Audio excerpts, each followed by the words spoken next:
Profe, buenas noches. Compañera Mercedes, buenas noches. Buenas noches, ¿cómo están? Hola, Qué buenas gusto noches. Bien, ¿y verles. tu profe? Bien. ¿Cómo estás? Bien, gracias a Dios, bien. ¿Cómo han estado? Ay, asustados. O yo asustada, pues. No, no, Hola, asustados Expo. porque Ay, profe, porque el tema es como bien altico. sintieron eso, estaba muy pesado el tema.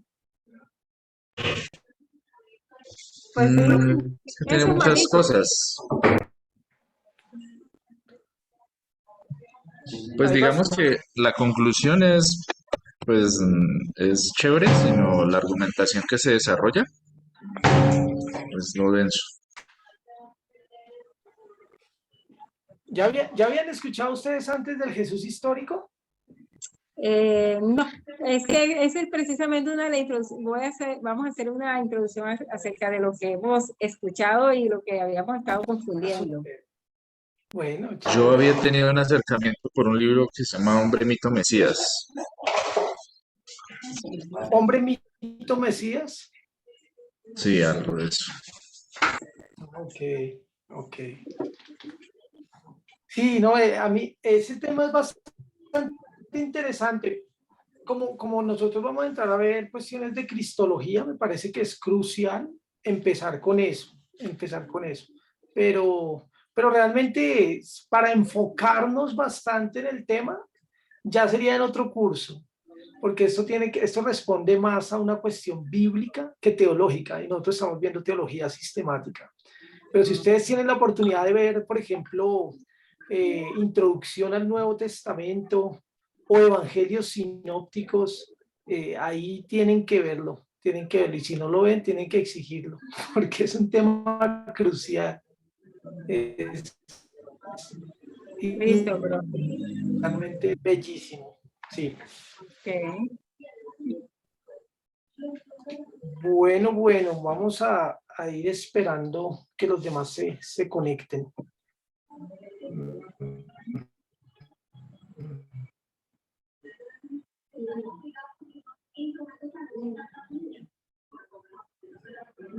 ¿Qué tal, Sara? ¿Cómo estás?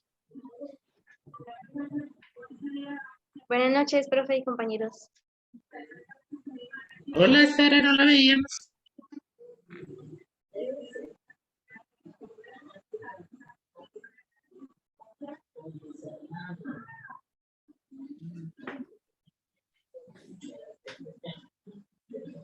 Nos falta Jamie, nos falta Henry, John Paul.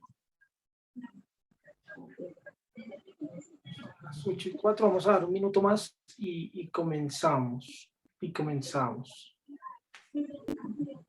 María José, ¿cómo has estado? ¿Tú a qué te dedicas, María José? Bien, profe. Con algunos no nos hemos... Sí, pues últimamente no estoy trabajando, sino estoy sirviendo en la iglesia en dos ministerios y estudiando ¿En qué ministerios estás sirviendo? en el liderazgo de jóvenes y en la alabanza.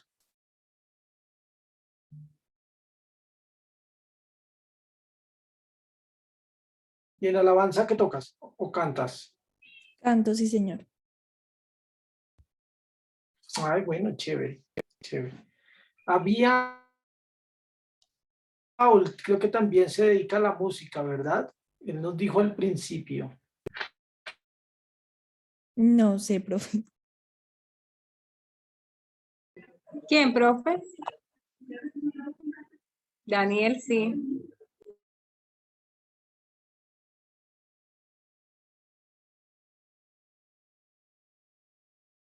John Paul.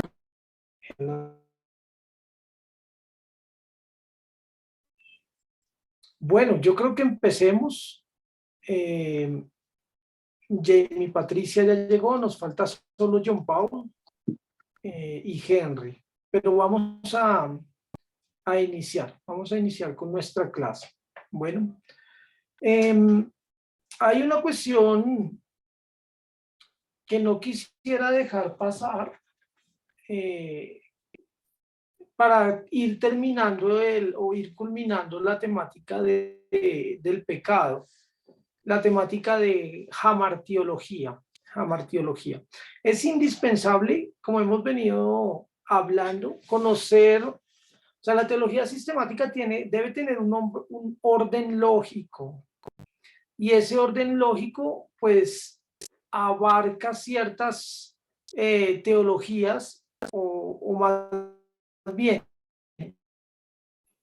nos indica cierto orden de teologías. No puede haber una escatología primero que una hamartiología, ¿sí? A eso me refiero. Entonces, la hamartiología es importante en nuestro curso de Teología Sistemática 2, como primera teología que estamos viendo aquí, porque en lo que vamos a ver después de abordar la hamartiología, que es la cristología, vamos a dar cuenta del por qué vino Jesús, del por qué vino Jesús.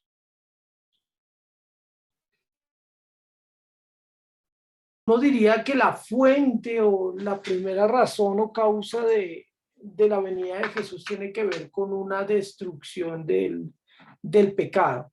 Entonces, cuando hablamos del pecado, pues también tenemos que saber a qué tipo de pecado nos estamos refiriendo, ¿sí? Y hemos dedicado pues bastante tiempo al tema principalmente del pecado original, el pecado original. Y hemos visto algunas principales perspectivas de lo que trata el pecado original y lo que algunas personas en la actualidad también han pensado de esto. Es muy diferente cómo se piensa en la época de los padres de la iglesia, en la época de la Reforma, a nuestra época actual. Nuestra época actual, pues influenciada también por algunos razonamientos un poco más de la Ilustración, más del Renacimiento, pues tienen una manera de percibir los temas dogmáticos. Yo quiero ser claro aquí con que la teología sistemática aborda temas dogmáticos. Dogmas son doctrinas elaboradas ya sea por la misma teología de los autores bíblicos, pero también por la teología de los sucesores de los evangelistas, como son, por ejemplo, los padres de la iglesia, que formularon también los concilios de la iglesia primitiva. Todo ello hace parte de los dogmas de la iglesia. Y ustedes que leyeron el artículo, el capítulo que teníamos para el día de hoy acerca del Jesús histórico, ustedes pudieron saber un poco mejor a qué me estoy refiriendo con este tema de los dogmas, ¿sí? Nosotros terminamos prácticamente la parte del pecado haciendo énfasis en la magnitud del pecado y tratando de decir que el pecado realmente abarca pues toda nuestra existencia. Hemos llegado a algunas conclusiones y una de ellas es: el pecado tuvo resultados catastróficos para nosotros. Uno de ellos, ¿cuáles fueron? ¿O cuáles fueron unos de ellos? ¿Recuerdan? ¿Recuerdan cuáles fueron algunos de los resultados que trajo el pecado? La separación, Separación. o sea, con respecto de sí mismo, con respecto de... Exactamente, exactamente. Es una separación que se ve reflejada en una separación con la humanidad, con la tierra, con Dios, con uno mismo, ¿sí? Y ahí hicimos bastante énfasis en el tema de la muerte como resultado ineludible del pecado. Y por lo tanto también hemos visto cuestiones de una muerte espiritual, física y eterna, y cómo esto realmente confluye en una teología pasada, tradicional, dogmática, con una teología también un poco más reflexionada desde el razonamiento actual, ¿sí? Y hemos abarcado cuestiones del pecado original también en cuanto a ¿Cuál fue la magnitud del pecado? El pecado definitivamente afecta cada área de nuestra existencia. Al punto que, como dijo San Agustín, el hombre no puede no pecar. Y ahí entra un tema y un término que en la teología se llama depravación total. Depravación total. ¿Han escuchado esa doctrina de la depravación total en algún momento? ¿O no la han escuchado? No, La yo sí, doctrina de la depravación total es sugerida por San Agustín de Hipona, pero como vimos en la clase pasada, tiene una relevancia muy notable en las instituciones de la religión cristiana. Las instituciones de la religión cristiana, que son, ustedes recuerdan, es el libro por excelencia de la Reforma Protestante. Yo lo tengo por aquí. Son estos dos libros. Estos dos tomos son como las claves para comprender la religión cristiana en el tiempo de la Reforma, ¿sí? Los libros de fe, por ejemplo, la Confesión de Fe de Westminster, que es la confesión de... Estas instituciones se han doctrina de la depravación profe, total y por lo tanto los reformados, ¿sí, Daniel? profe, es que no sé si es solo a mí, pero se te va mucho la señal. Sí, Sí, señor. esperemos a ver si conectando con cable me funciona mejor.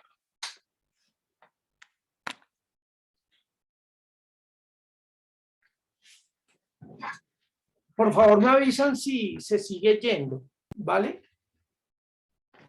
Sí, señor. Ahí bueno, me van avisando si se escucha bien y si no, pues cambio de pronto me conecto desde el celular.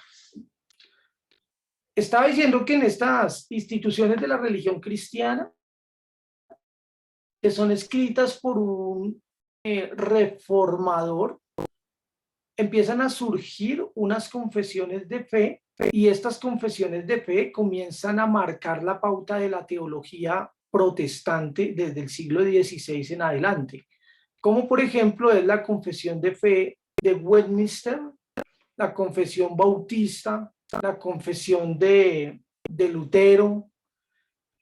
Todas estas confesiones marcan la pauta en doctrina desde la Reforma Protestante. Y una de las claves en la teología reformada se elaboran 5 doctrinas principales para los presbiterianos, para los reformados, para quienes siguen la línea de Juan Calvino. Y una de ellas es depravación total. ¿Me están escuchando bien? Sí, señor. Sí, pero Ok. Una de ellas es la depravación total. Otra de ellas es la gracia irresistible. Otra de ellas es la elección incondicional. Otra de ellas es el llamamiento eficaz y finalmente la perseverancia de los santos. Esas 5 doctrinas es lo que se conoce como el calvinismo. ¿De calvinismo sí han escuchado algo en algún momento? El calvinismo se basa principalmente en ello, ¿no? En estas 5 doctrinas. Y son una secuencia. El hombre es totalmente depravado, por tanto no puede hacer nada para lograr su salvación. De manera que si es incapaz de lograr su salvación, existe por demás una elección que previamente Dios realiza para salvación humana. Como el ser humano no puede salvarse, es obvio que Dios es el que salva. Y si Dios es el que salva y no todos se salvan, es Dios quien elige quién se salva y quién no. Estos son los presupuestos del calvinismo. Lo vamos a ver más de cerca cuando hablemos de soteriología, pero quiero mencionarlo aquí. Entonces, Dios elige a quien se salva, y como Dios elige, de alguna manera su llamamiento tiene que ser eficaz. Dios llama y el que llama, él responde efectivamente, de una manera eficaz. Entonces es el llamamiento eficaz. Y hay una gracia que el Señor otorga en ese llamamiento eficaz que el hombre no puede resistir. Por lo tanto, como es elegido y como Dios lo ha llamado, esa gracia que se le propone al hombre es irresistible. Y ahí está la siguiente doctrina, la gracia irresistible. Y como Dios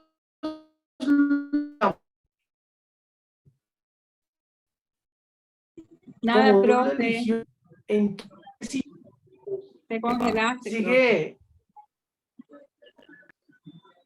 Ok.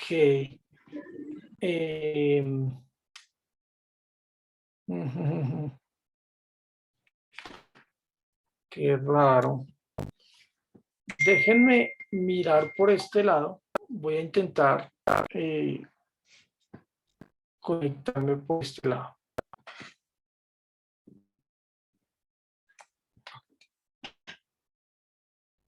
Regálenme un minuto. Yo intento conectarme por este lado.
Recording in progress.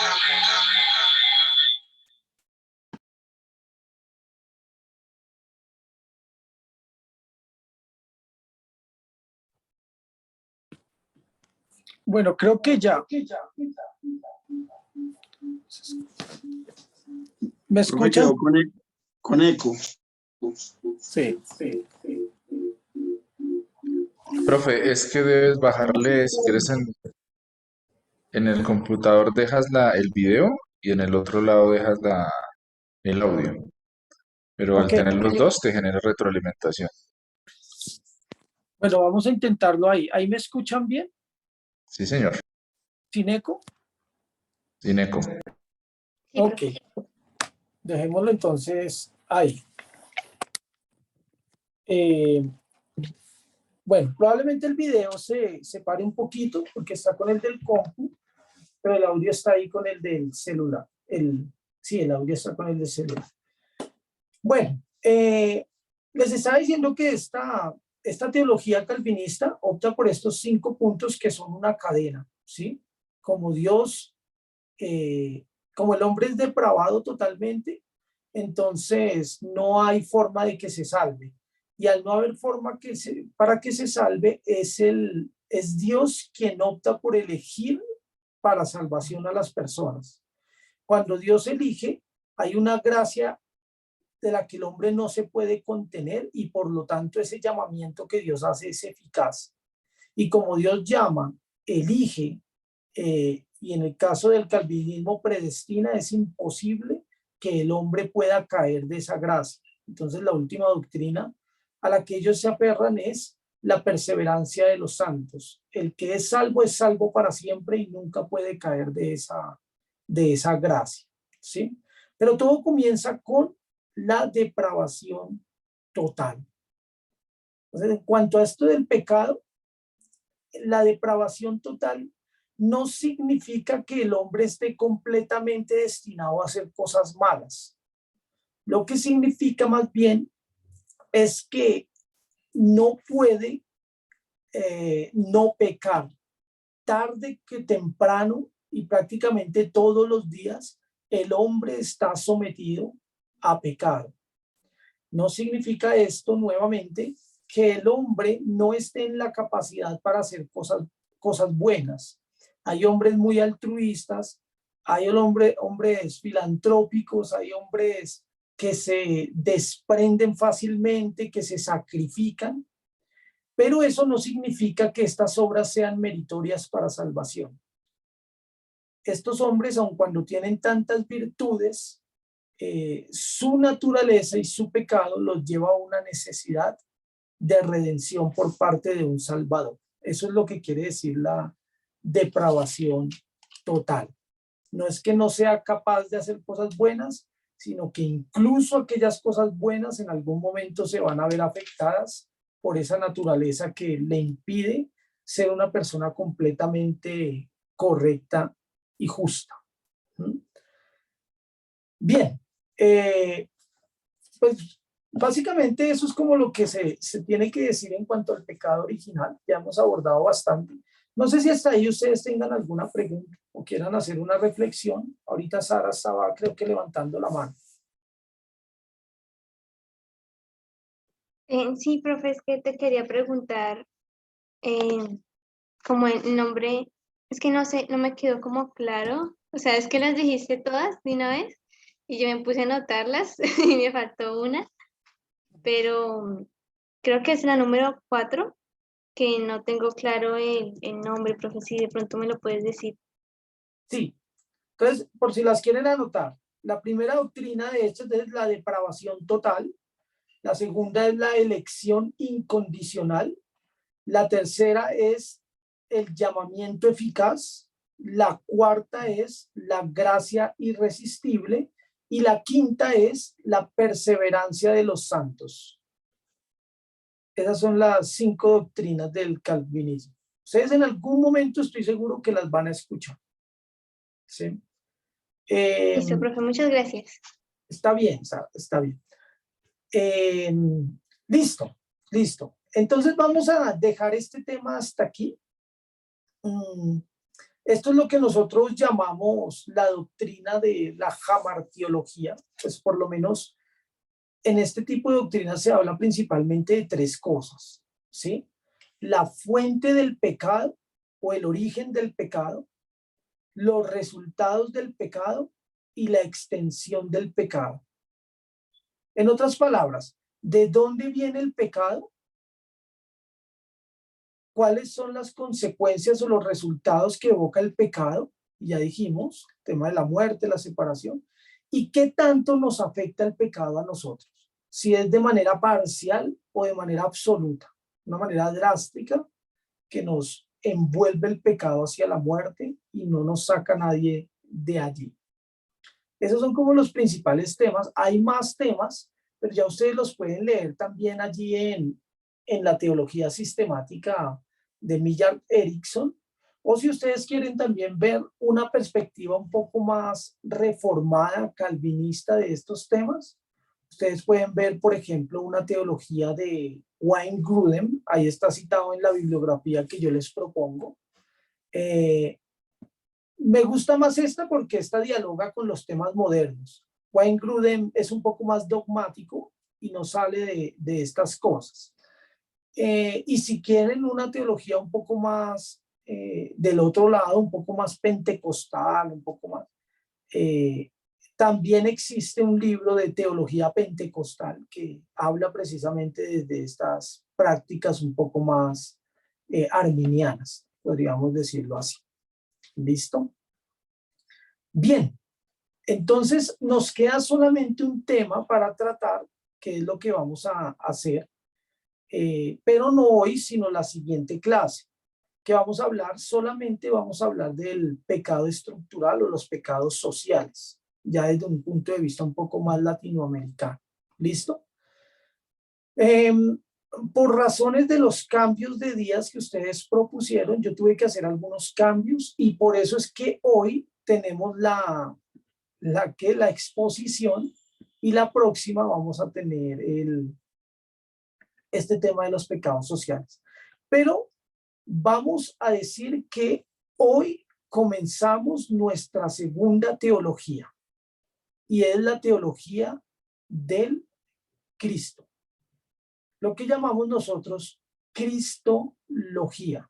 Cristología. Se llama cristología porque ustedes recordarán, igual que jamartiología y todas estas doctrinas, son la mezcla de dos palabras griegas. Una es Christos, así se escribe, Christos es la palabra griega, Christos, y logos, Christos logos, y es un discurso acerca de Cristo. Y en este discurso acerca de Cristo, lo que vamos a proponer nosotros son dos cosas. Una de ellas tiene que ver con quién es Cristo, es decir, su identidad, y por otro lado, qué hizo Cristo, su obra. ¿Sí? ¿Quién es y qué hizo? Su identidad y su obra. Vamos a dividir por lo menos este segundo corte también en esa parte. Entonces, no siendo más, yo quise proponer que el primero de los temas sea tratado con una exposición y es una exposición de carácter más investigativo y más bíblico. No es un tema tan teológico, pero como hemos venido hablando, hemos dicho, la teología bíblica y la crítica bíblica afecta de manera drástica los dogmas y la teología sistemática que nosotros normalmente creemos. Entonces nosotros debemos conocer también qué se está hablando académicamente en cuanto a Jesús para saber qué implicaciones tiene eso para nuestras creencias y nuestros dogmas actuales. Entonces vamos a darle la palabra. Bueno, no sé si tienen alguna pregunta para cerrar completamente este tema también del pecado. O ya lo dejamos hasta ahí.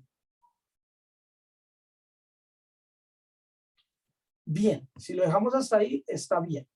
Entonces vamos a darle la palabra a Mercedes y a Daniel. Entonces tienen la palabra, ustedes van a tener 50 minutos desde este momento para la exposición de ese capítulo. Yo espero, hermanos, que todos hayan leído el capítulo para dar una dinámica correcta a la clase. ¿Listo? Porque la idea es tener un diálogo también polifónico después de que nosotros escuchemos a Daniel y a Mercedes acerca del tema. Entonces, si ustedes leyeron, yo estoy seguro que hay cosas que no quedaron claras, porque es una lectura que no es tan sencilla en algunos aspectos y hay que conocer previamente algunas cosas para ello. Pero hay otras que son las principales que yo creo que sí pueden haber quedado claras. Y de ellas yo quiero que hablemos un poco también después de escuchar a Daniel y a Mercedes. Entonces, Daniel, Mercedes, ustedes tienen la palabra, saben que tienen 50 minutos y saben más o menos la ruta que deben seguir para la exposición. Entonces, adelante. Gracias, profesor. Buenas noches a todos. Ciertamente, como pues nos estaba comentando el profesor, es muy importante que nosotros tengamos el conocimiento, por lo menos general, de lo que se está hablando de Jesús. Y por lo menos en el ámbito académico, doctrinal, y precisamente por eso pues me tomé un poco la atribución de aprender de quién es el autor de este libro y sobre todo pues para poder entender un poquito, tratar de acercarnos un poco al capítulo que nos correspondió. Realmente James Long es un británico o fue un británico y como dice alguno de sus biógrafos, uno de los últimos eruditos de los años 30 y que quedaba, porque murió en plena pandemia, lastimosamente. Y pues tiene que ver, o sea, me llamó mucho la atención porque además de su ministerio, por decirlo de alguna forma, era erudito en el área sistemática de la teología, y por lo tanto tiene muchas obras, muchos libros también, y con respecto de este es una parte, un extracto de lo que él ha escrito ya en otro volumen, en grandes volúmenes.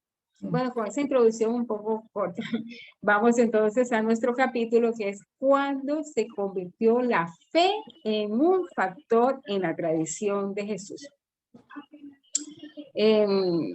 Queríamos hacer de pronto un poco dinámico, pues como dice el profesor, y por eso pues queríamos hacerlo para sintetizarlo. La primera parte de esta exposición, por la segunda parte está a cargo de Daniel.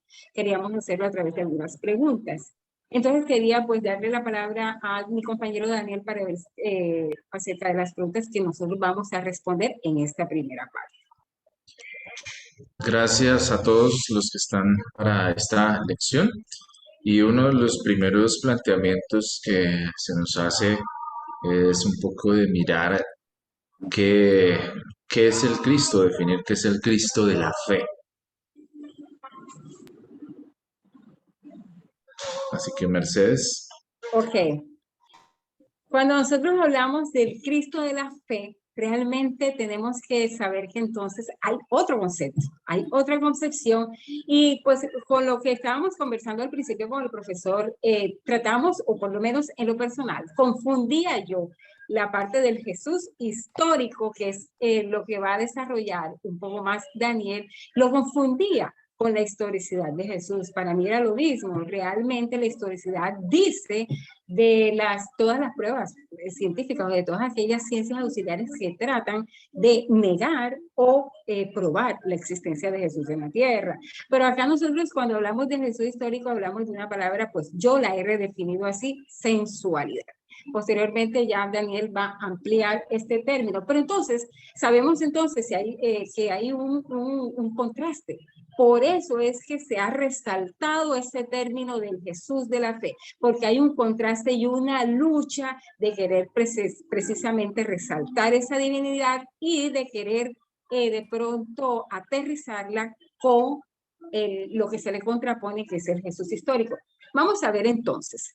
Tiene su fundamento del Jesús de la fe, podríamos decirlo, o sea, ya del tiempo del concilio de Calcedonia para acá, porque anteriormente de pronto pues había unos rezagos o unos rudimentos de toda esta terminología, pero básicamente se concretó en el concilio de Calcedonia, y ese lo que dio origen al debate, a la búsqueda de un Jesús histórico. ¿Qué es el Jesús de la fe? Es hablar precisamente de ese Jesús perfecto debido a la declaración que se dio en Calcedonia de la plena divinidad, o sea, de Jesús, perdón, de su plena humanidad como un humano perfecto, y también de su plena divinidad.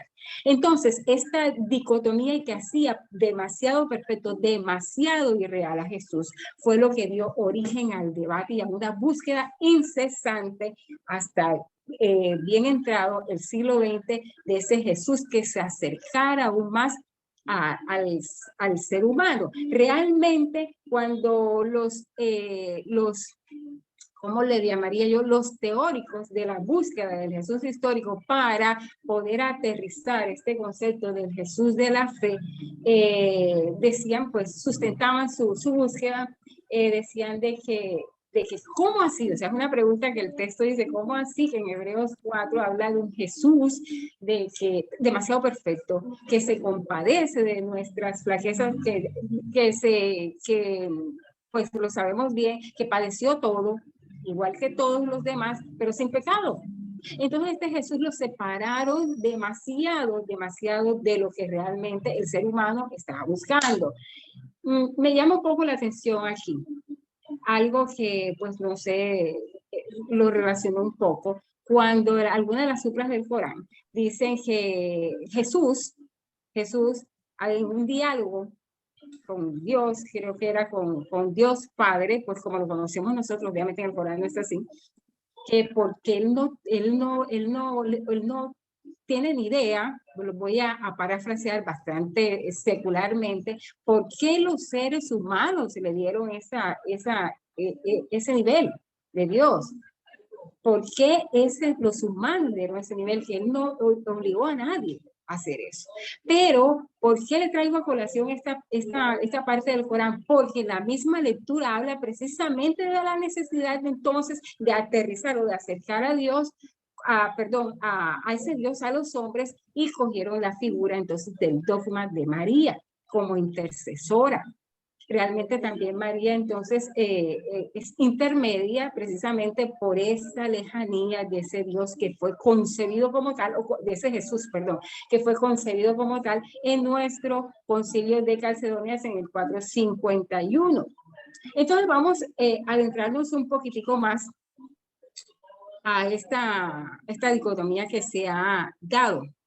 ¿Ok? ¿Por qué? Porque a lo largo del tiempo vamos a ver cómo se ha ido desenvolviendo. Posteriormente, un momento, por favor.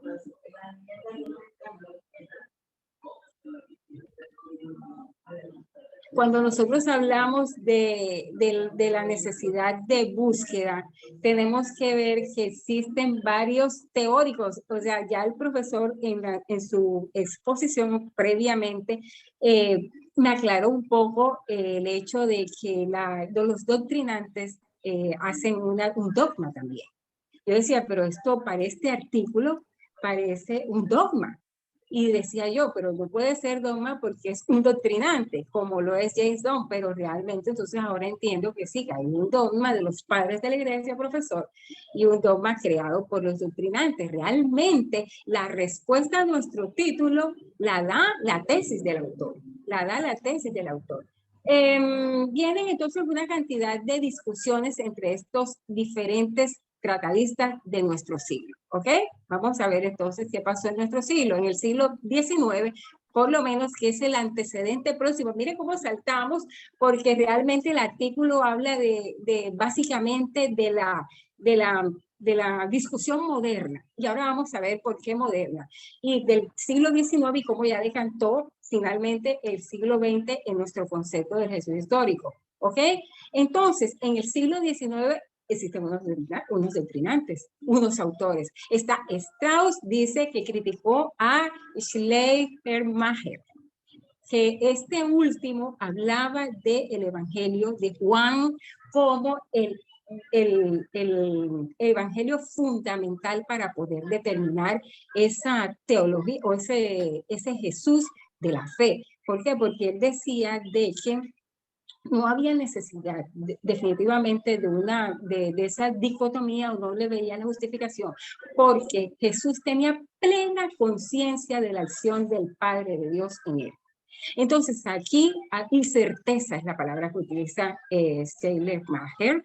¿Por qué? Porque él decía que tanta era la certeza que tenía que Dios estaba en él, que fuera de esa certeza, fuera de eso, Jesús no era nada. Así lo dice textualmente el autor, a no ser que lo esté entendiendo mal. Pero resulta que hay algo muy importante. Entonces, con respecto de eso, y dice Strauss, este Jesús demasiado eclesial, el Jesús de Schleiermacher es demasiado eclesial, demasiado apartado de los hombres, demasiado apartado del concepto real que se debe tener. Entonces empieza este debate. Viene posteriormente, pues estoy dando unos pequeños saltos, pero es muy bonito que nosotros pues leamos definitivamente cómo se desarrolla cada una de las teorías de estos doctrinantes. Después viene otro que se llama Harnack, criticando a Pablo, diciendo, ¿por qué? Porque es que el fundamento realmente de la búsqueda es que dicen de que Pablo helenizó a Jesús, que no se sabe en qué momento esa misión o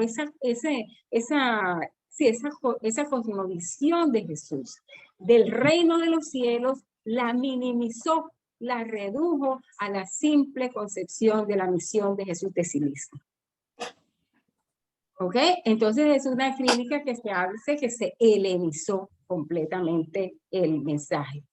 Posteriormente, bueno, vamos al siglo XX, pero se me olvidaba algo, y es que pues recuerdo algunas palabras también que hemos hablado en clase, que el profesor nos ha dicho, en cuanto a que cada teología o cada corriente, paradigma, doctrina, pues vamos a hablar aquí de teología, es hija de su tiempo. Y nosotros estamos hablando, y es lo que va a desarrollar, repito, Daniel, en cuanto al Jesús histórico, como, y lo he dicho yo, como sensual. ¿Por qué? Porque nació dentro de pronto, vamos a decir, de la época cumbre del romanticismo. El romanticismo sabemos que es un movimiento que apunta a exaltar los sentimientos. Entonces, por eso nosotros podemos ya ir entendiendo por qué nacieron todas estas teologías, que fue dentro del marco de la humanidad que estaba viviendo en una etapa llamada romanticismo.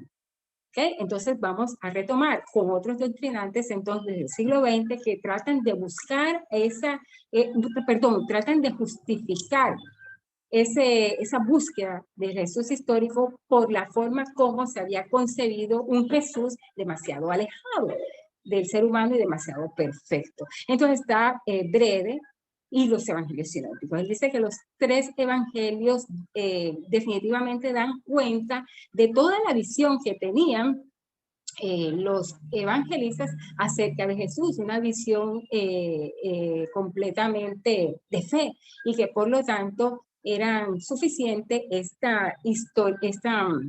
estas vivencias que habían tenido, que se habían desarrollado y que se habían compilado en estos evangelios para poder determinar que realmente era un Jesús movido sí, movido a los seres humanos, ¿ok?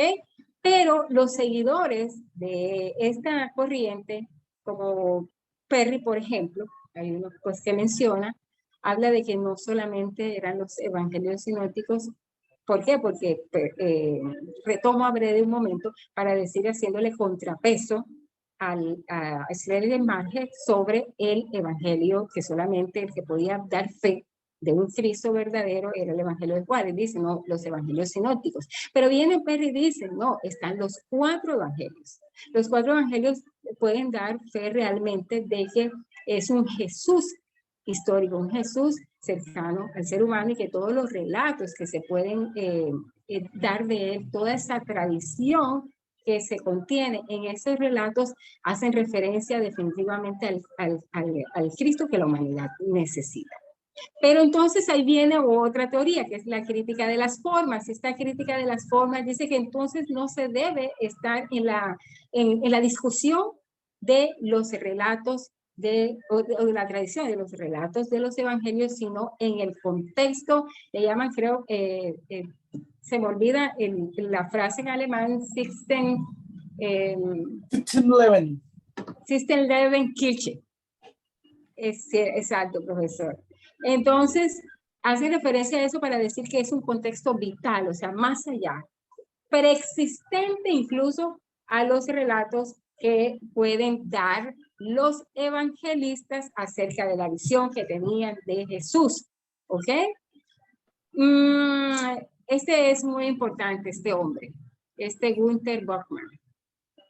Y bueno, yo pues le digo a los compañeros y al profesor que la biblioteca esta que heredé de mi papá, encontré de casualidad un libro, y es un original de los años 50, y se llama Cristo de Gineberg, profesor. Gineberg, no sé. Y realmente hace referencia a algo que dice también Gittenberg, perdón, que hace referencia a Bormann, y me voy a permitir leerlo. Dice, Jesús y Cristo, una personalidad única, pero 2 seres muy diferentes. Uno es de carne, de exquisita dulcedumbre, objeto de adhesiones, que no logra quebrantar la muerte.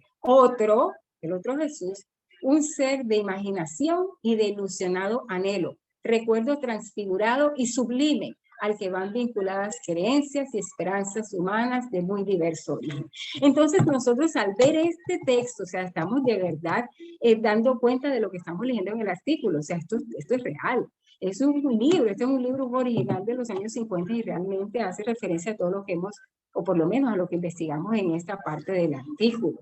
¿Qué dice Bofman? Dice que no se puede entonces, y es cuando ya empieza la respuesta de en qué momento se convierte en un factor de fe la tradición. ¿Ok? Entonces, él habla del momento culmen como hablar del querigma. Querigma es todo lo que tiene que ver con el momento de la resurrección. Él lo articula dentro de la historia, pero que la historia también se debe articular con el momento de la resurrección. O sea, no se pueden deslindar, básicamente, pero el momento de la resurrección. Sin embargo, posteriormente, bueno, cuando nosotros veamos un poco el concepto o la tesis del autor, vamos a ver que ese momento post-pascual, ¿qué significa eso de post-pascual? Obviamente, después de la Pascua, o después, incluso, pues dice Borman, después del momento de la resurrección, no puede ser suficiente para determinar la fe. Hay una fe inicial, dice James Dunn, y una fe posterior, que si bien es una fe que ilumina a la fe inicial, también se puede dar cuenta de que los discípulos creían en ese Jesús de fe desde sus inicios. ¿Por qué? Porque Borman está diciendo o está haciendo referencia a que solamente esa creencia o esa fe nació en el momento del querigma o del mensaje de la resurrección. Vamos un momentico, entonces dice,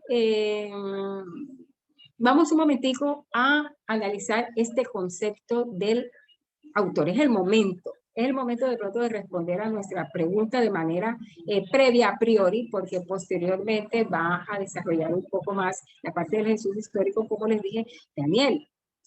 El autor dice que no, estas discusiones de pronto de qué dicen los evangelios, que cuál era la visión de los evangelistas acerca del mensaje mismo, pues pueden ceder ante el impacto que generó Jesús en ellos. O sea, que realmente el Jesús histórico, el hecho histórico es el impacto que generó Jesús en sus discípulos. Y ese impacto que generó Jesús en sus discípulos tiene unas características. La primera característica que yo pude vislumbrar de ahí del artículo es que es duradero. Es un impacto duradero porque no duró ni 1, ni 2 días, ni 30 años. Duró durante toda la vida de la tradición. Es la tradición, todo esto que recopilaron los evangelistas, incluso antes, las escuelas, para poder condensar la tradición oral de las vivencias de Jesucristo en tiempo real. ¿Ok? En tiempo real, una palabra de este tiempo. Pero realmente ese impacto entonces fue duradero, pero también tiene otras características, que generó compromiso, generó certeza y generó fe, al punto que abandonaron familias, abandonaron oficios, abandonaron costumbres previas para poder seguir a Jesús. Entonces eso es lo que habla él, James Dunn, de la fe inicial, que la fe inicial es aquella que sigue a Jesús desde el momento mismo de sus vivencias pre-pascual, o sea, antes del momento de la Pascua, del Viernes Santo y del momento de la resurrección, y que sí está bien, obviamente fue iluminada por esa fe posterior o esa fe post-pascual, podríamos decirle, pero realmente la fe nació, o ese factor de fe nació en el momento mismo de la vivencia de los compiladores, no sé si el término esté bien dicho, profesor, o de las tradiciones, de los seguidores que estaban en la vivencia con Jesús en las primeras comunidades, por decirlo de alguna forma. Entonces, es muy importante porque una de las conclusiones precisamente es la de la apreciación de del, ¿cómo se llama? Se me pasó ese término, la apreciación de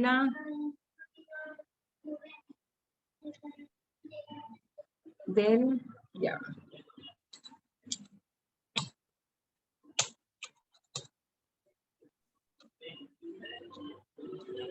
Qué pena.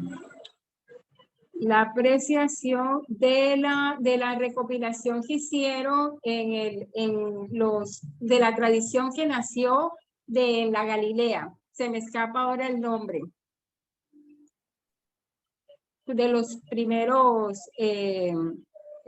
oidores de las vivencias y de los que fueron los primeros testigos, incluso de los hechos de Jesús en la Galilea. Dicen que esta tradición fue recogida, por lo menos en Marcos, y que no se habló allí de la resurrección. Entonces, alrededor de eso hay un debate impresionante que si no se habló de la resurrección, entonces es porque la fe no inició, sino posteriormente con la resurrección, o por eso es que algunos evangelistas en algunos textos no hablan de la resurrección.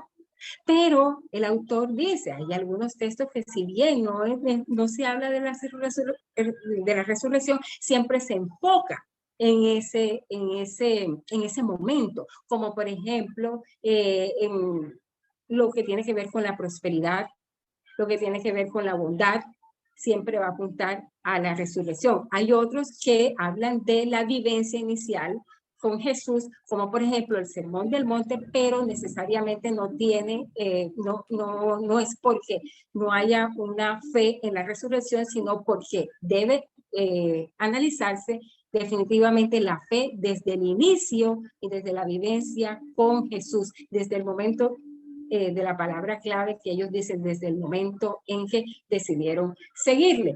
Entonces, básicamente, eso es lo que nosotros podemos concluir en primera instancia con respecto de en qué momento fue un factor de fe Jesús, o sí, un factor de fe se convirtió Jesús en todo esto de la tradición. Vamos entonces a continuar con mi compañero. Gracias, Mercedes. Cuando hablamos de el Jesús histórico, hay varias cosas que se nos plantean y es que este mismo concepto de Jesús histórico, si nos fijamos de pronto de esa definición, no está planteado como aquel hombre que caminó por los senderos o que tal vez estuvo recorriendo Galilea y todos estos lugares, sino es como la forma de poder reconstruir a ese Jesús a través de los recursos que se puedan encontrar en la historia. Cuando hablamos de Jesús histórico se nos plantea como una lucha en el mismo concepto, porque ya empezamos a tal vez adentrarnos en algo que podríamos llamar una antítesis, así como va a existir un Jesús histórico, existe un Jesús de fe, ¿sí? Que es el que ha llegado hasta nosotros. Y aquí se nos plantea tal vez dos miradas para esto, una mirada desde la parte de los historiadores y también una mirada desde los teólogos. Por eso en la lectura digamos que se llega a plantear un poco este tema y uno piensa, bueno, como que existen dos Jesús, como que uno es el que conocemos nosotros, que es el de fe, pero otro es el Jesús que nos pueden contar los historiadores o las personas que están dentro de la gama de buscar a través de la historia darle un significado a este Jesús. Pero también dentro de esto se da un desarrollo que nos puede llevar a pensar que aún al referirnos a Jesús, hay un hombre que de pronto está detrás de los evangelios, que de pronto se puede salir del Jesús de fe y también nos puede llevar a encontrar a un Jesús real, ¿sí?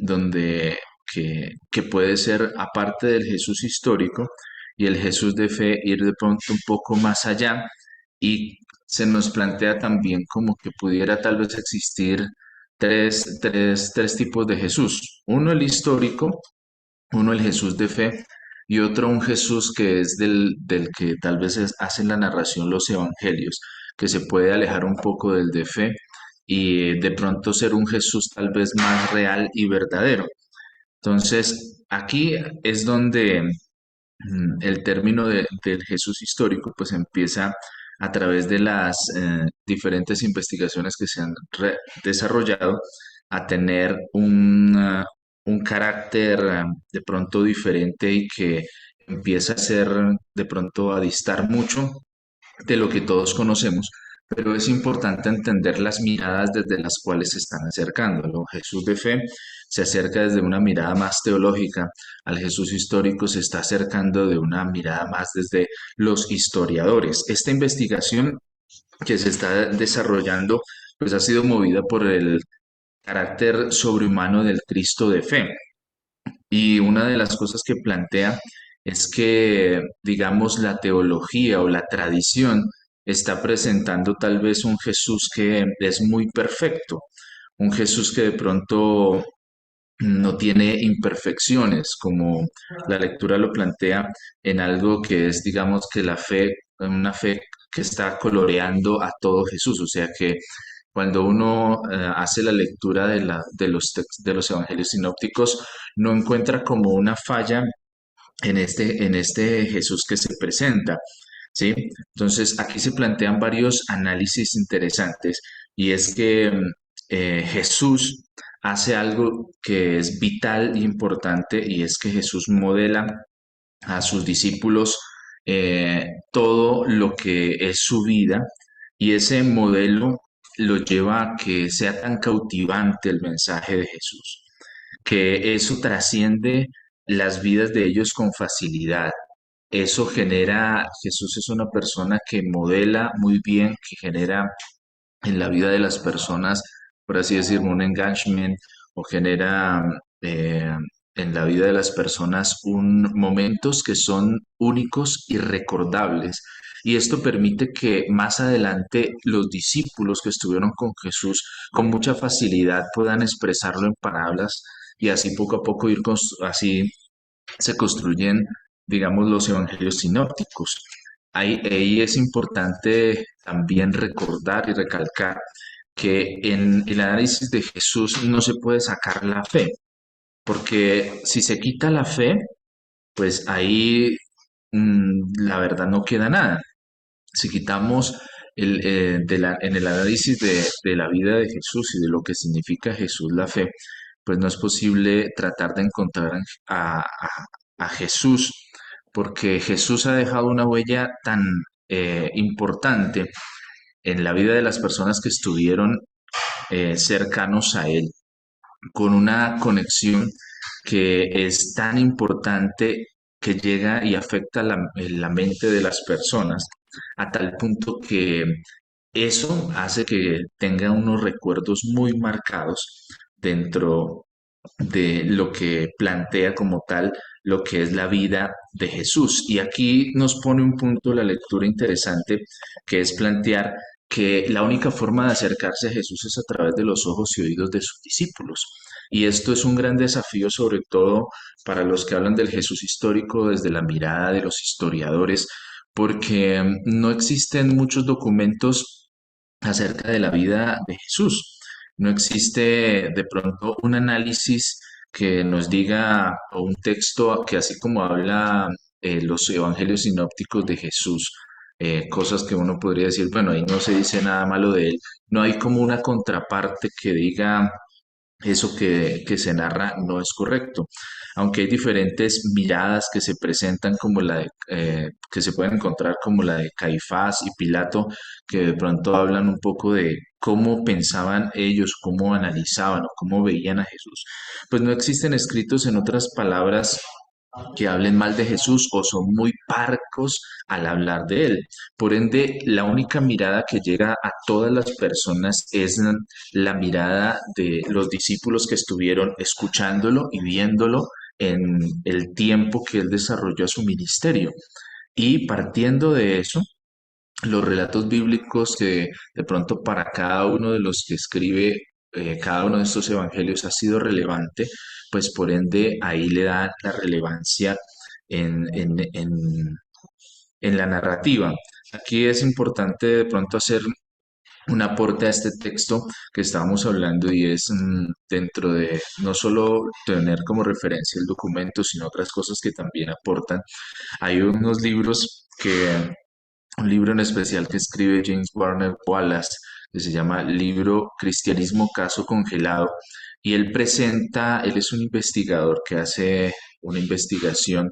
Inicialmente, él cuando cuenta el desarrollo del libro, él se acerca a los evangelios no desde la mirada de un cristiano que quiere hablar de lo que pasa en la vida de Cristo, sino de una persona que aún niega la fe. Y él dice que a medida que va estudiando, él es un investigador y que solucionan casos a través de diferentes técnicas y una de esas se llama declaración soportada involuntaria por testigo ocular. Y cuando él hace el análisis de los textos y los evangelios, él dice que los evangelios no es que se contrapongan, sino que son cuatro miradas muy diferentes a veces de un mismo hecho. Y para eso él usa un ejemplo que se encuentra en Lucas 22:64 y en Mateo 26:68. En Mateo 26:68 habla cuando el escenario es cuando capturan a Jesús y los soldados están causándole daño a Jesús. Dice Mateo 26:68 diciendo, profetízanos, Cristo, ¿quién es el que te golpeó? Nosotros que tenemos la mirada de los cuatro evangelios, pues sabemos que eran los soldados prácticamente los que lo estaban golpeando, pero no vemos de pronto por qué sería interesante esta afirmación que se hace en Mateo, ¿sí? Pero cuando uno empieza a hacer el análisis, uno dice, pero ¿por qué podría ser un reto profetizar o adivinar o decir quién fue el que lo golpeó? Pero cuando se contrapone y se hace un análisis de una declaración soportada involuntaria por un testigo ocular, busca uno el texto en Lucas capítulo 22:64 y dice, y vendándole los ojos le golpeaban el rostro y le preguntaban diciendo, profetiza quién es el que te golpeó. Entonces ahí es donde vemos cómo cada evangelio es una mirada de Jesús, pero cada uno da detalles que de pronto el otro vio. Para Mateo no fue importante escribir, es que le vendaron los ojos por la mirada que él tiene. Pero Lucas es un poco más detallista en esos aspectos y dice, pues era un reto que Jesús profetizara o adivinara quién es porque tenía los ojos vendados. Entonces, por esto le da mucha relevancia a que podamos entender que la forma de acercarnos a Jesús es a través de los ojos y la mirada de sus discípulos. Podría pensarse que los evangelios sinópticos son como la única mirada, pero cabe y es importante resaltar que en ese momento no solo se da la mirada de los cuatro evangelios sinópticos, sino también hay otros evangelios posteriores. Partamos que el primer evangelio que se escribe es el de Marcos. Se habla que este le da el pie a la escritura tanto a Mateo como a Lucas, y uno de los últimos que se escribe es el Evangelio de Juan. Posterior a ese también existe, o no a ese, sino hay muchos escritos de evangelios que presentan una mirada tal vez de Cristo y son evangelios tardíos, como es el caso que la lectura presenta, que es el Evangelio de Tomás, donde se busca o se trata de dar una respuesta diferente, aunque se plantean tal vez enseñanzas y demás enseñanzas que trae la tradición sinóptica para la base de este estudio, pero el Evangelio de Tomás da testimonio de la influencia de una fe tardía y tiene una particularidad y es que se enfoca más en la fe gnóstica. Comparte cosas similares con el Evangelio de Juan, que es una mirada más desde una fe cristiana. Y asimismo se han encontrado muchos escritos y muchos evangelios aún tardíos que quieren presentar una mirada, pero una de las cosas que es muy común a todos es que partiendo de la presentación de la tradición que ha ido poco a poco desarrollándose, que a medida y retomando un poco también de un análisis que se hace en el libro en el libro de Cristianismo Caso Congelado, donde dice es imposible para las personas que plantean que hay una conspiración en el siglo primero porque una conspiración es fácil para mantener o una mentira entre dos, tres, cuatro personas, pero para muchas personas que estén afirmando lo mismo, diciendo lo mismo, es un poco más complejo todo este tema. En uno de los aspectos importantes con los cuales va cerrando la lectura en la presentación de todas las cosas, yo lo resumo o lo resumíamos en esta frase, Jesús solo hay uno.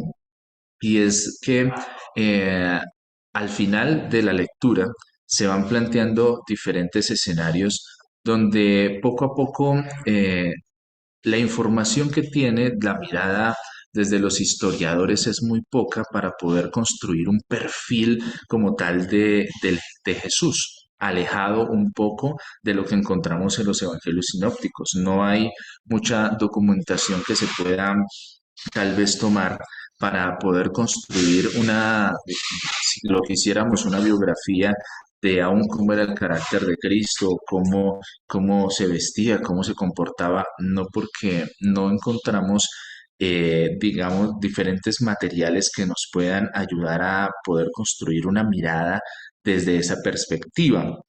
A este punto, hay diferentes personalidades que van planteando soluciones a la incógnita de, ¿es posible hablar de un Jesús histórico? Podemos volver al inicio donde se planteaba, existen dos Jesús, uno que es el histórico y otro es el de la fe separados. Pareciera que como que esas miradas lo que quieren es de pronto tratar de buscar y ahondar en Jesús algo que no se va a encontrar y que no van a ver los sustentos para poderlo estudiar. La lectura cierra diciendo algo que es interesante. Si nos sentimos insatisfechos con el Jesús de la tradición sinóptica, entonces lo único que cabe hacer es aguantarnos, pues no existe otro Jesús verdaderamente histórico o de la historia. Solo el Jesús a quien podemos ver y oír a través del influjo que tuvo, a través del impacto que produjo en sus primeros discípulos, tal como se muestra en las tradiciones que formularon y recordaron, solo ese Jesús está a disposición del investigador. No obstante, y esto es lo que quiero destacar, este Jesús está a disposición de la persona que quiera investigarlo y que quiera encontrarlo en, eh, o que quiera buscar diferentes fuentes de información, pues las que nos vamos a encontrar son los cuatro evangelios sinópticos. Muchas gracias a todos por su atención. Gracias, Bueno, Daniel. profesor, para hacer puntualizar sobre algo no me salía la frase, se me olvidaba la palabra y es la fuente Q.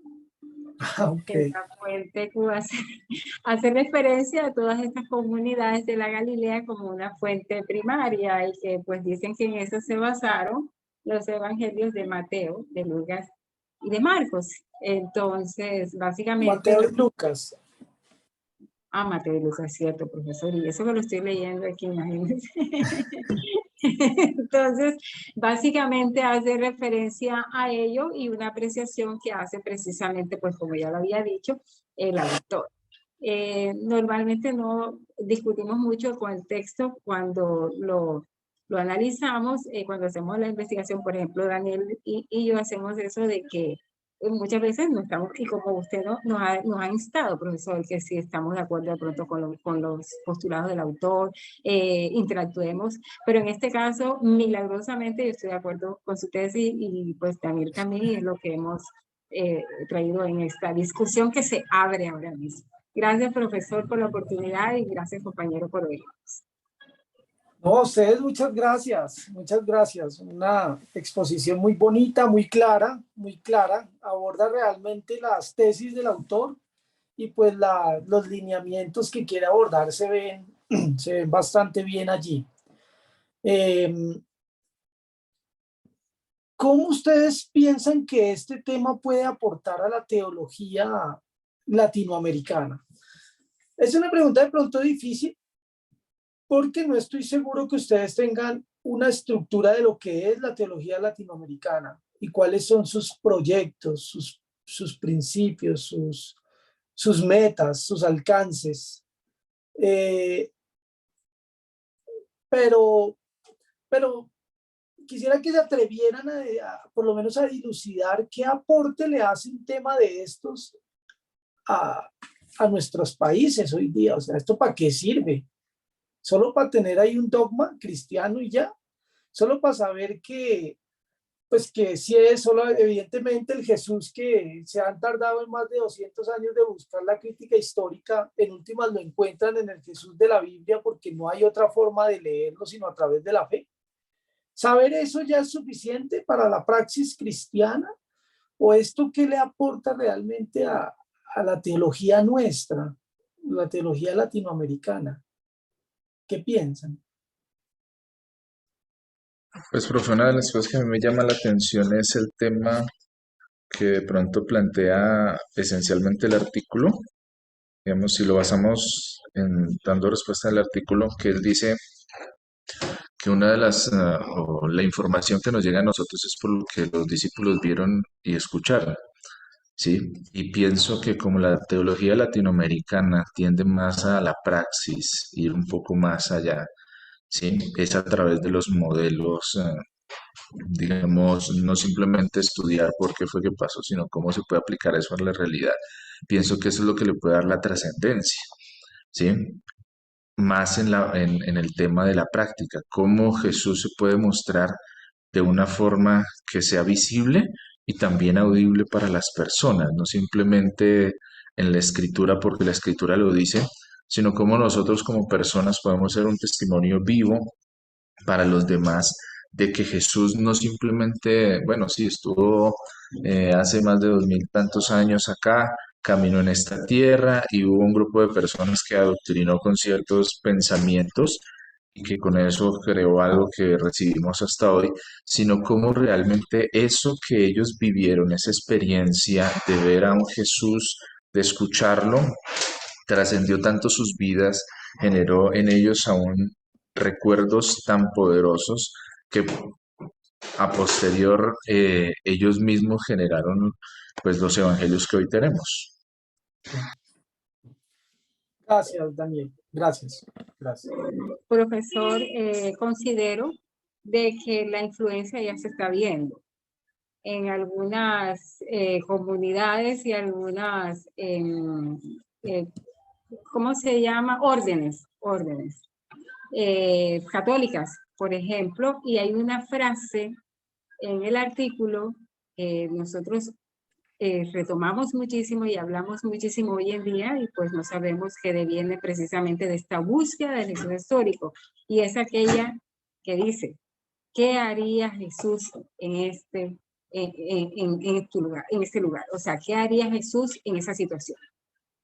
Entonces, realmente cuando nosotros estamos ya utilizando esa frase en el contexto latinoamericano, en el contexto colombiano, me atrevería yo a decir aún más, en el contexto cartagenero, ¿cierto? En donde pues las comunidades están incluso, conocen a Jesús de otra forma, lo conocen como dogma, ciertamente, ¿ok? No sabes de pronto que hay un Jesús que se interesa en la desigualdad tan reinante y tan marcada, por ejemplo, en Cartagena.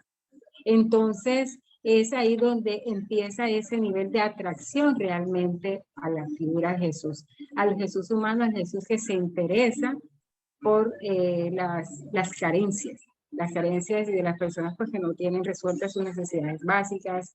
¿Qué haría Jesús en el lugar de cada uno de nosotros cuando tenemos la mirada de esas personas que son carentes de tantas cosas? Entonces pensaría yo que por ahí. Gracias. Sí, excelente. Muy bien. Gracias, Daniel. Gracias, Mercedes. Evidentemente, la tradición cristiana ha optado más por irse por el Cristo de la fe. Es un Cristo deificado, teorizado, demasiado descarnado, como desenraizado de su propia humanidad, ¿sí? Hemos creído en el dogma de la unión hipostática, la unión entre las dos naturalezas, pero realmente en la práctica hacemos énfasis en ese Dios o ese Jesús deificado por allá que solamente en las iglesias levantamos las manos, lo alabamos como alguien por allá lejos, ¿sí? El Jesús histórico realmente quiere volver a traer un Jesús muy humano, y eso no es algo malo, porque nosotros apoyamos el dogma de la unión hipostática. Es un Jesús muy de acá, es un Jesús que realmente se implica en la realidad humana y por lo tanto vive como un humano, como un humano. Y el Jesús histórico, cuando los investigadores tratan de, digámoslo, quitar un poco el dogma que se ha venido elaborando a través de los concilios, ese Jesús que queda, o ese Jesús que intentan sacar allí a relucir, es un Jesús realmente el campesino, dramaturgo, que caminó por Galilea, el hijo de un obrero, el hijo de una campesina, el hombre que no tenía dinero, el hombre que estaba preocupado por andar más bien con las prostitutas, con aquellos pecadores, con aquellos... Es un Jesús totalmente distinto de la praxis cristiana que se tiene comúnmente en las iglesias de América Latina, ¿sí? Es un Jesús que opta por el desfavorecido, es un Jesús que... En fin, creo que el aporte que le hace la investigación histórica de Jesús a la teología latinoamericana creo que tiene que ver por allí. Si ustedes quieren de pronto conocer un poco más a ciencia cierta este tipo de influencia, yo les recomiendo este libro. John Sobrino es uno de los autores más reconocidos de América Latina. Se llama Jesús en América Latina, su significado para la fe y la cristología. Si ustedes miran aquí el índice de este libro, en el capítulo 2 va a decir significado del Jesús histórico en la cristología latinoamericana. Tiene que ver con eso precisamente que estamos hablando. Pueden allí ahondar un poco más en la realidad latinoamericana y qué significa confesar a Jesús con las implicaciones de la investigación del Jesús histórico hoy en Latinoamérica. ¿Sí? Tiene que ver con eso. Bien, preguntas. Sara. Sara levanta la mano. Vamos a tener este tiempito de preguntas y respuestas. Vale, profe, pues no es una pregunta así como pregunta, solamente que quería como hacer un comentario, un aporte, y es que mientras estaban exponiendo los compañeros me llegó a memoria un video que me vi el año pasado, que se llama Jesucristo no existe. Por un momento me sentí pecadora viendo ese video, pero básicamente es, perdón, es un youtuber español que pues él tiene un canal y tiene secciones de videos como diciendo pruebas de que Dios no existe, ese tipo de cosas. O sea, lo que me llama la atención, por ejemplo, es que pues él argumenta, él no dice como que no creo en Dios y ya, no, sino que él da como argumentos, como que intenta sistematizar el asunto. Y básicamente él tiene 5 argumentos ahí en el video, que les digo, se dura como media hora. La primera es que él comienza diciendo que lo que fue escrito de Jesús está muy relacionado, está casi totalmente relacionado con los milagros. Y pues él parte en que los milagros no existen, por lo tanto Jesús no existe. O sea, él empieza diciendo eso, como de que yo creo que Jesús no existe porque los milagros no existen ni de manera de que existan. Pero él sigue nombrando otras cosas. Por ejemplo, que los evangelios fueron escritos por sus discípulos. O sea, le parece como conveniente que fueron escritos precisamente por los discípulos. Y pues él no lo ve como hechos, sino como fábulas, convenciones, como si alguien se estuviera inventando, si un grupo de personas se pusieran de acuerdo para inventar lo que dicen acerca de Jesús. Y como si fueran relatos mitológicos, como, sí, como si se hubieran juntado a inventarse historias, por decirlo así. También que él dice que los evangelios fueron escritos décadas después de los hechos. O sea, fue escrito muchos años después, incluso décadas después. Sí, como no es como que hoy Jesús hizo tal cosa, no, sino que entonces Jesús pasó, entonces Jesús hizo, lo ve como en esa manera. También nombra pues algunas pruebas que nosotros como cristianos decimos, estas son las pruebas, que por ejemplo el más famoso es Josefo, un escritor Josefo, y dice, los escritores de Jesús que lo mencionan y no son sus discípulos, no lo han presenciado. O sea, él no dice como de que yo estuve ahí con él o en efecto sí, que no fueran sus discípulos, que no tuviera nada que ver con la fe o con los milagros. No, no dicen que no lo ha presenciado, que han escuchado acerca de un tal Jesús que pasó por ahí. Y también él dice que pues no es conveniente para la sociedad que se destape, por decirlo así. Eso ya me parece un poquito conspiranoico, la verdad, en lo personal. Como que no es conveniente para la sociedad porque en Occidente la mayoría de personas creen eso y se les desbarata todo y así.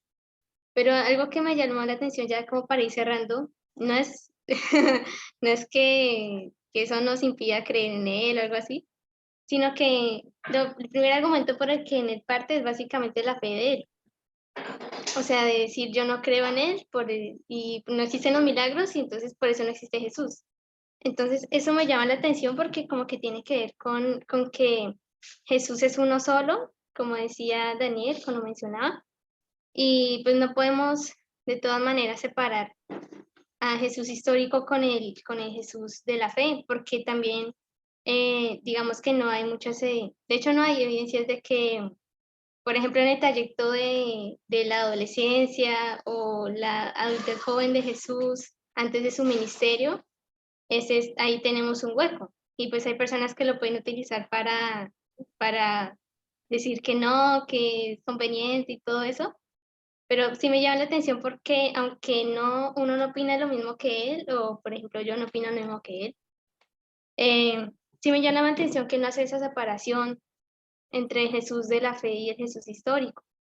Y que también él parte por su misma fe para dar sus argumentos, así como nosotros partimos de nuestra fe, ¿no? O sea, nosotros creemos en Jesús y nosotros a partir de nuestra fe argumentamos con eso.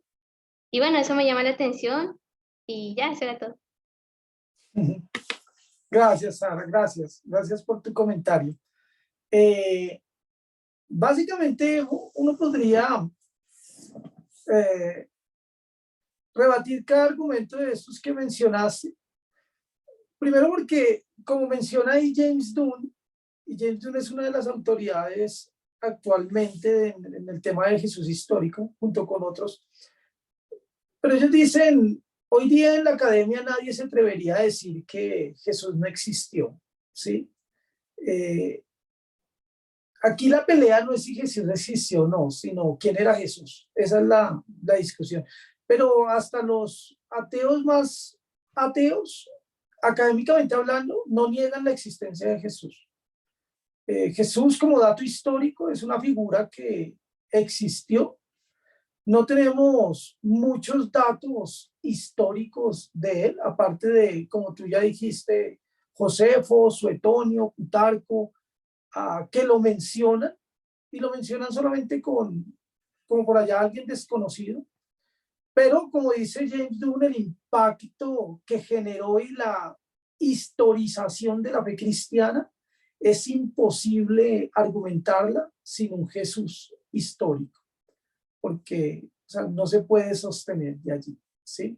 Entonces eso de que Jesús de pronto no existió, sí, yo sé que hay gente que dice, pero académicamente hablando no tiene peso esos argumentos. Y de ahí para allá, pues, habrá tiempo para ir dialogando de esos puntos que mencionas, pero que sí son bastante interesantes. Ahí los tengo anotados por si en algún momento se tocan los temas. Jamie.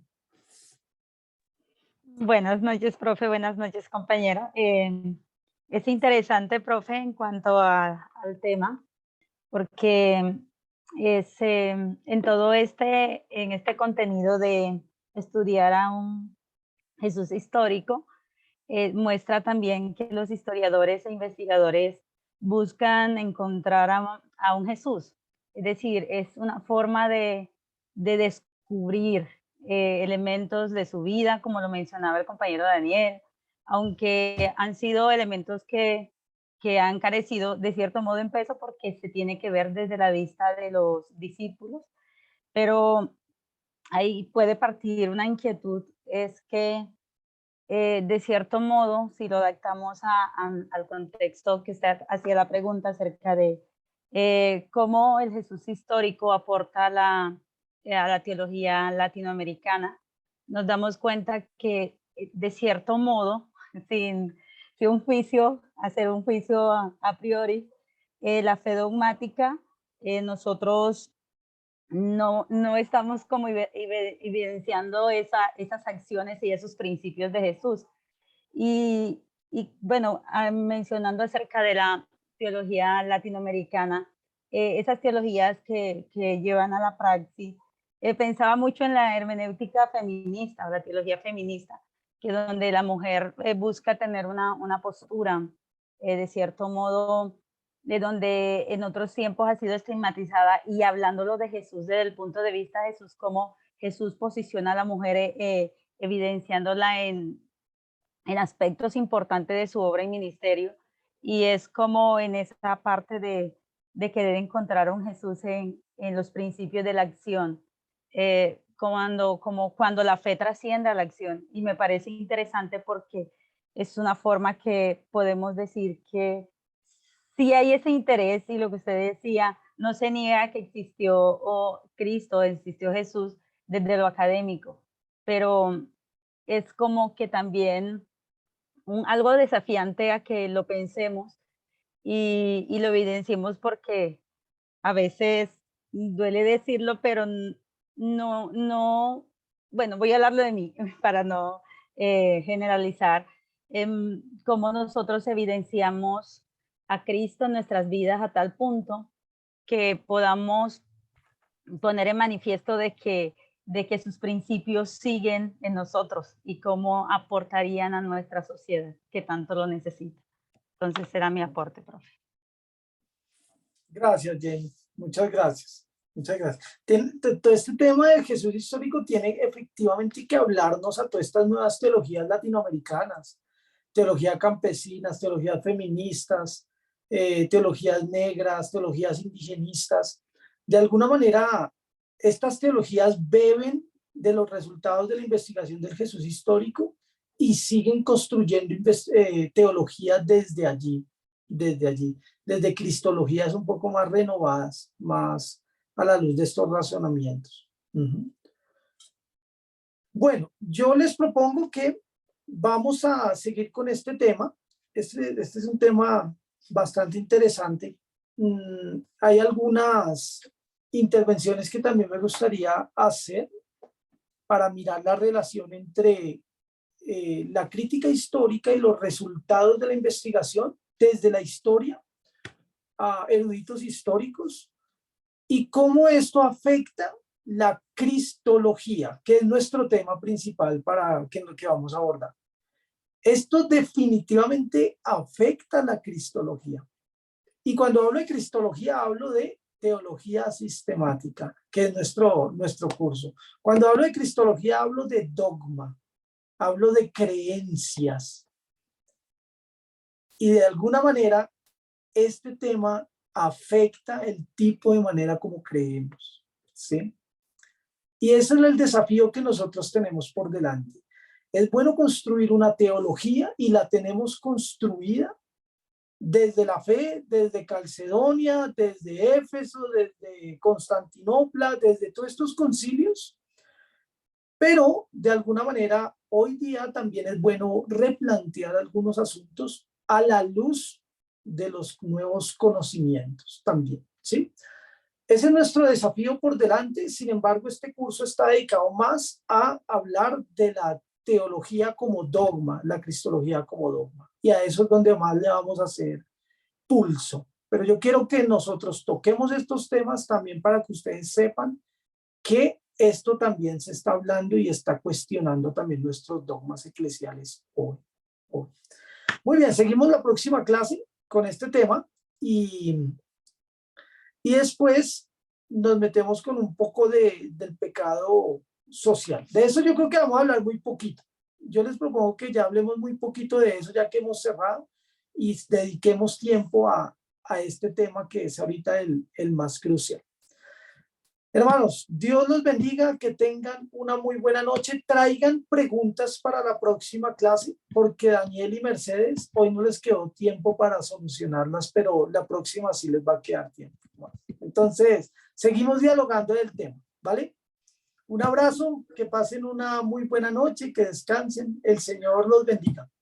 Chao, chao. Amén. Gracias, profe. Así que- Gracias, Daniel y Mercedes. Gracias, profe. Gracias a ti. Gracias.